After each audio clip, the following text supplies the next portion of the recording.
5 बिंदुओं के ऊपर खड़ी है।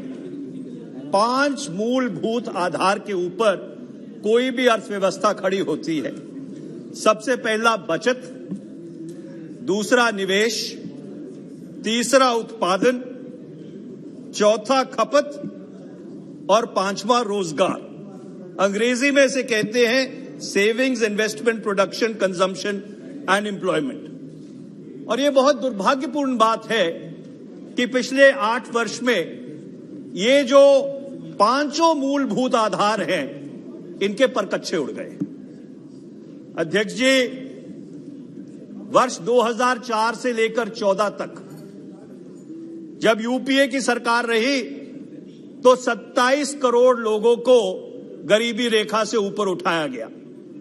और यह दुर्भाग्यपूर्ण बात है कि 2021 में एक रिपोर्ट सार्वजनिक हुई और उस रिपोर्ट के मार्फिक यह पता लगा कि 23 करोड़ लोग दोबारा से गरीबी रेखा के नीचे चले गए हैं।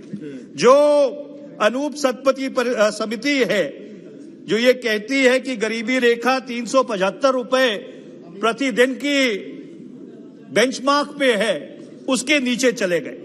और उससे भी दुर्भाग्यपूर्ण बात यह है अध्यक्ष जी कि 77% जो इस देश का धन है, 77% जो इस देश का धन है, वो सिर्फ 1% लोगों के हाथ में है। इन वर्षों में भारत में जो बिलियनियर्स हैं वो 100 से बढ़ के 142 तो हो गए, पर जो सबसे नीचे का तबका है अध्यक्ष जी, उस तबके की जो आय है वो दिन बर दिन घटती चली गई। जो सबसे अमीर 92 भारतीय हैं, उनके पास उतना धन है जितना 55 करोड़ भारतवासियों के पास है। इससे बड़ी असमानता इस देश में नहीं हो सकती। और इस सबकी शुरुआत 8 नवंबर 2016 को हुई थी, जब एनडीए भाजपा सरकार ने बगैर सोचे समझे इस देश में नोटबंदी जारी कर दी थी। 15,31,000 करोड़ रुपया डिमोनेटाइज हुआ था और उसमें से 99% जो पैसा है, 15,41,000 करोड़ रुपया डिमोनेटाइज हुआ था। 15,31,000 करोड़ रुपया उसमें से वापस जो बैंकिंग सिस्टम है उसमें आ गया। और आज तक ना सदन को इस बात की जानकारी दी गई है।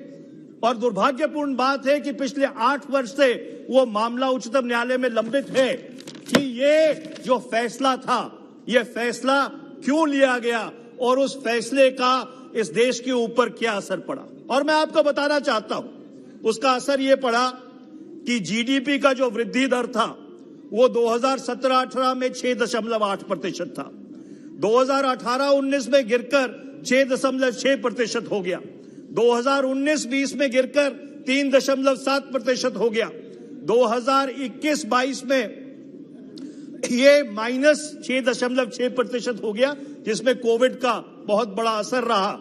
और वर्ष 21-22 में ये 8.9% पर आया।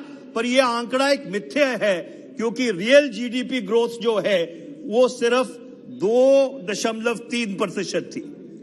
मैं ये बात इसलिए बताना चाह रहा हूं कि अर्थव्यवस्था का जो पतन हुआ वो सिर्फ कोविड के कारण नहीं हुआ। कोविड उसमें एक फैक्टर हो सकता है, पर उससे पहले ही जो भारत की अर्थव्यवस्था सेक्टर में वो 7,36,087 करोड़ से गिरकर आपके सिर्फ 90,995 करोड़ रह गया। 87.6% उसमें गिरावट आई। और इस नोटबंदी के बाद सरकार ने जीएसटी लागू किया और उस जीएसटी का सीधा असर क्या हुआ कि 2,30,000 जो एमएसएमई क्षेत्र में छोटे लघु उद्योग थे वो छोटे लघु उद्योग बंद हो गए और वो आज भी उस मार से उभर नहीं पाए हैं। सभापति महोदय, आज की तारीख में भी जो एमएसएमई सेक्टर है, जो लघु उद्योग है, उनका 10.6 लाख करोड़ रुपया बकाया है। सरकारी बकाया नहीं है, but they have outstandings of 10.6 lakh crore. ये पूछना चाहता हूं, अगर जो लघु क्षेत्र है, जो करोड़ों करोड़ों लोगों को रोजगार देता है, अगर उसकी payments to the extent of 10.6 lakh crore delay होंगी तो वो क्षेत्र बिल्कुल पूरी तरह से समाप्त हो जाएगा, खत्म हो जाएगा। और इस नोटबंदी का, जीएसटी का जो असर है, वो सिर्फ आपके लघु उद्योग पे नहीं पड़ा।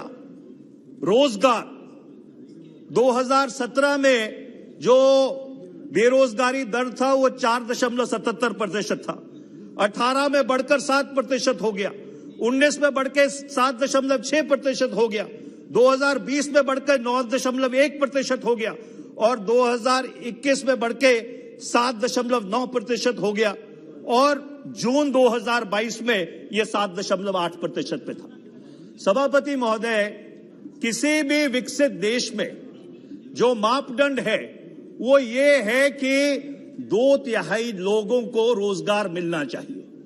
आज की तारीख में लगभग भारत में 40 करोड़ लोगों के पास रोजगार है और अगर हम विकसित देशों के श्रेणी में शामिल होना चाहते हैं तो इसको 84 करोड़ पर लेके जाना जरूरी है। और मैं ये दुर्भाग्यपूर्ण ये बात कहना चाहता हूं कि सरकार के पास इसको 40 करोड़ से 84 करोड़ तक लेके जाने के लिए कोई रणनीति नहीं है। और ये जो रोजगार की समस्या है, इसका जीता जागता प्रमाण ये है कि जिस तरह से मनरेगा की डिमांड बढ़ी है। आपके अप्रैल 2022 में 2.3 करोड़ हाउस होल्ड्स को मनरेगा का सहारा लेना पड़ा। मई 2022 में 3.7 करोड़ हाउस होल्ड्स को मनरेगा का सहारा लेना पड़ा। जून 2022 में ये संख्या बढ़ के 3.17 करोड़ हो गई।